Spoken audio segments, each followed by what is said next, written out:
অভিষেক ব্যানার্জির আসল শিক্ষাগত যোগ্যতা কত জানেন? কতদূর পড়াশুনো করেছেন অভিষেক? এবার প্রকাশ্যে এলো এক কালো সত্য। তার স্ত্রী রুজিরা বন্দ্যোপাধ্যায় কোন দেশের নাগরিক জানেন? কেনই বা মমতার 4 ভাইপো থাকতে অভিষেককেই দলের এত গুরুত্বপূর্ণ পদ দিলেন মমতা? রইল অভিষেক ব্যানার্জির যোগাযোগ ফোন নাম্বারও। অভিষেক ব্যানার্জির সত্যিকারের শিক্ষাগত যোগ্যতা কত জানেন?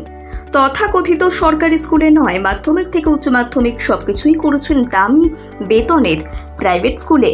রাজনীতির মঞ্চে জনপ্রিয় হলেও শিক্ষার মঞ্চেও কিন্তু তিনি কম তুখোড় ছিলেন না। তৃণমূলের এই যুবনেতার শিক্ষাগত যোগ্যতার কথা জানতে পারলে অবাক হবেন আপনিও।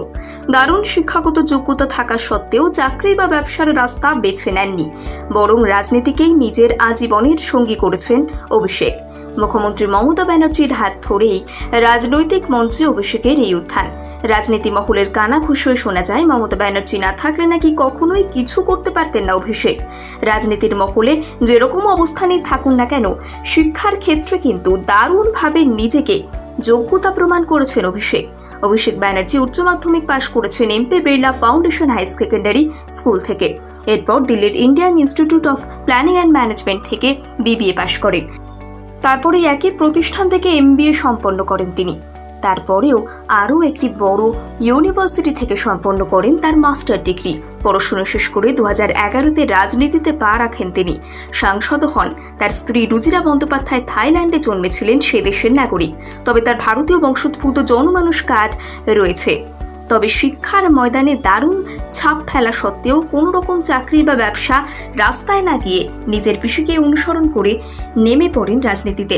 বর্তমানে বঙ্গ রাজনীতির গুরুত্বপূর্ণ অংশ তিনি।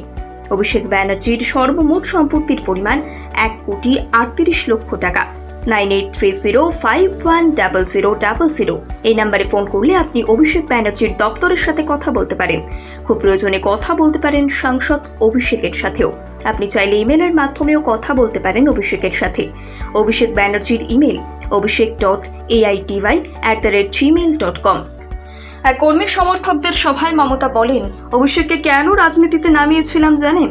আজ আমার জন্য ওকে এত কথা শুনতে হয়। আমার ওপর যখন হাজরায় আক্রমণ হয়েছিল, ও তখন ছোট্ট, বছর 2 বয়স।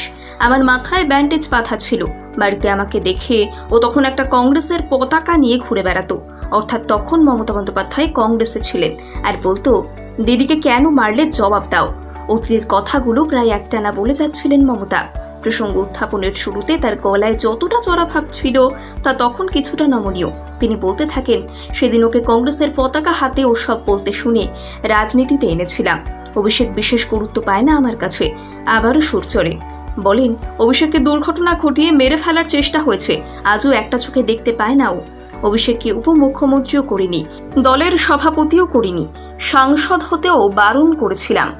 কেন্দ্রীয় সভায় পাঠানো তো হাতের মুঠোয় ছিল। কিন্তু অভিষেক এসব চায়নি। সে নিজে মানুষের দ্বারা নির্বাচিত হয়ে কাজ করতে চেয়েছিল।